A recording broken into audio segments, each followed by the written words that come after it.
ஒரு பெண்ணோட உடல் அளவு சின்னதாவோ, இடுப்பளவு குறுகலாவோ இருந்துச்சுன்னா, நார்மல் டெலிவரி ஆகுறது ரொம்ப கஷ்டம்னு சொல்றாங்களே! இது மித்தா ஃபேக்ட்டா? இது மித் தான். பிகாஸ் மோஸ்ட்லி நான் என்ன பார்க்குறேன்னா, சின்னமா இருந்த ஃப்ரேம் இருக்கிற லேடீஸ் யூசுவலி பேபி கூட சின்ன ஃப்ரேமோட தான் இருக்கும். பிகாஸ் ஜெனட்டிக்லி அவங்களுக்கு கூட சின்ன பேபி தான் இருக்கும். ஸோ அவளுக்கு நார்மல் டெலிவரி நடக்கிறது ஐ மீன் இட்ஸ் நாட் தட் நடக்கக்கூடாதுன்னு ஒன்றுமே இல்லை. டெஃபினட்டாக நடக்கலாம். சுகப்பிரசவம் ஆனதுக்கு அப்புறமா பெண்களுடைய பிறப்புறுப்பு தளர்வடைஞ்சிரும். அதாவது லூஸ் ஆயிடும்னு சொல்றாங்களே! இது மித்தா ஃபேக்ட்டா? இது ஒரு myth. It is not so.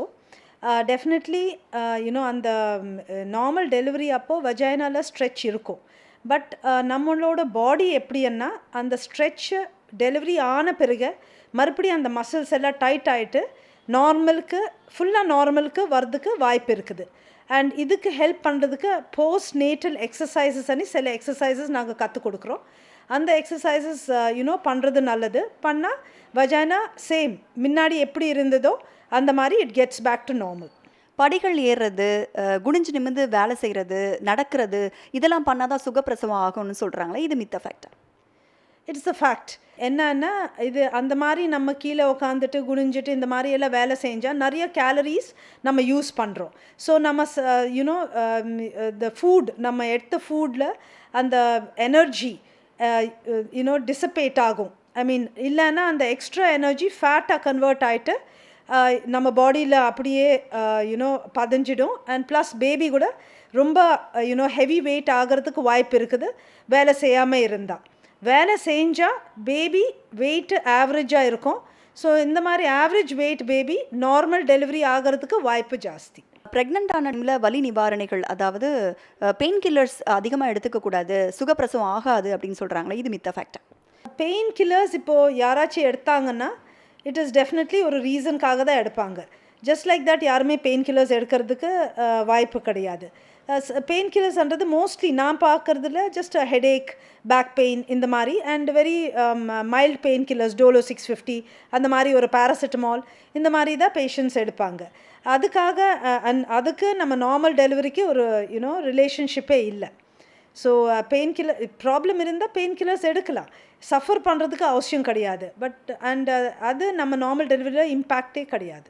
சுகப்பிரசவத்தை விட சிசேரியன் மூலமாக குழந்தை பெற்றுக்கிறது ரொம்ப சிறந்தது, பெஸ்ட் அண்ட் சேஃப்டி அப்படின்னு சொல்கிறாங்களே! அது மித்தா ஃபேக்ட்? Definitely not. பிகாஸ் இப்போஸ் நார்மல் டெலிவரி ஐ மீன் சேஃப்டின்னு சொல்ல முடியாது. அதுதான் நான் சொல்கிறேன். நார்மல் டெலிவரி అనేది இட்ஸ் அ ரெட்ரோஸ்பெக்டிவ் டயக்னோசிஸ். இப்போ நம்ம நார்மல் டெலிவரி நடந்துச்சுன்னு தான் சொல்ல முடியும். டெஃபினட்டாக நார்மல் டெலிவரி நடக்கும் అని யாருமே சொல்ல முடியாது.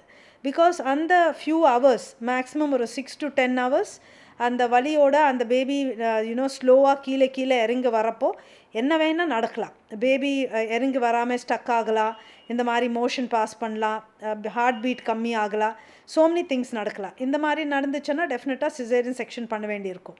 பட் பியூட்டிஃபுல்லாக வெளியே வந்துச்சுன்னா then we can say it is a normal delivery. So there is nothing like முன்னாடியே சொல்ல முடியாது நம்ம நார்மல் டெலிவரி டெஃபினட்டாக நடக்கும்னு சொல்லிட்டு. நார்மல் டெலிவரி விட சிசேரியனில் பிறக்கிற குழந்தைங்கள் ரொம்ப பலவீனமாகவும் இம்யூனிட்டி லெவல் கம்மி, அதாவது நோய் எதிர்ப்பு சக்தி குறைவாகவும் பிறக்கும் அப்படின்னு சொல்கிறாங்களே! இது மித்தா fact? It's a myth. Cesarean section babies பலஹீனமாக இருப்பாங்கன்னு சொல்லவே முடியாது. All babies are the same. So delivery ஆன பிறகு இப்போது மோஸ்ட் இம்பார்ட்டண்ட் இம்யூனிட்டிக்காக இட்ஸ் த பிரெஸ்ட் ஃபீடிங். எந்த மதர்ஸ் நல்ல பேபிக்கு பிரெஸ்ட் ஃபீடிங் கொடுப்பாங்களோ அந்த babies it has been proven scientifically அந்த பேபிஸ் நல்லா ஸ்ட்ராங்காக இருப்பாங்க, இம்யூனிட்டி பவர் கூட ரொம்ப நல்லா இருக்கும். சிசேரியன் பண்ணும்பொழுது ரத்தப்போக்கு அதிகமாக இருக்கும் அப்படின்னு சொல்கிறாங்களே! இது மித்தா ஃபேக்ட்? It's a fact. அளவுக்கு அதிகமாக சொல்ல முடியாது. டெஃபினெட்லி பிளட் லாஸ் சிசேரியன் செக்ஷனில் more compared to normal delivery. Because normal டெலிவரியில் பிளட் லாஸ் ஒன்லி யூட்ரஸ் நின்று தான் வரும். அந்த நெஞ்சுக்குடின்னு சொல்லுவோம், அது செப்பரேட் ஆன பிறகு அங்கே நின்று பிளட் லாஸ் இருக்கும். அண்ட் யூட்ரஸ் நல்லா கான்ட்ராக்ட் ஆகிட்டு அந்த பிளட் லாஸ் ஸ்டாப் ஆகிடும். பட் சிசேரியன் செக்ஷனில் அந்த பிளட் லாஸ் கூட இருக்கும். ப்ளஸ் நம்ம கட் பண்ணுறது ஸ்கின், மசில் இதெல்லாம் கட் பண்ணிவிட்டு உள்ளே போகிறோம். ப்ளஸ் யூட்ரஸ் கூட கட் பண்ணுறோம், அங்கே நின்று எல்லாம் பிளட் லாஸ் இருக்கும். ஸோ ரொம்ப ஜாஸ்தி பிளட் லாஸ்ன்னு சொல்ல முடியாது. But definitely normal delivery and caesarean compare பண்ணால் சிசேரியனோட பிளட் லாஸ் ஜாஸ்தியாக இருக்கும் compared to normal delivery. Obesity problem இருக்கிறவங்களுக்கும் லேட் மேரேஜ் பண்ணி குழந்தை பெற்றுக்கணும்னு நினைக்கிறவங்களுக்கும் சி செக்ஷன் தான் ப்ரிஃபர் பண்ணுற மாதிரி ஆயிருக்குமா மேக்ஸிமம்? சி பேசிக்லி நார்மல் டெலிவரின்றது ஒரு பேசேஜ் இருக்குது, அதில் இந்த குழந்தை மூவ் பண்ணிட்டு வெளியே வர வேண்டியிருக்கும்.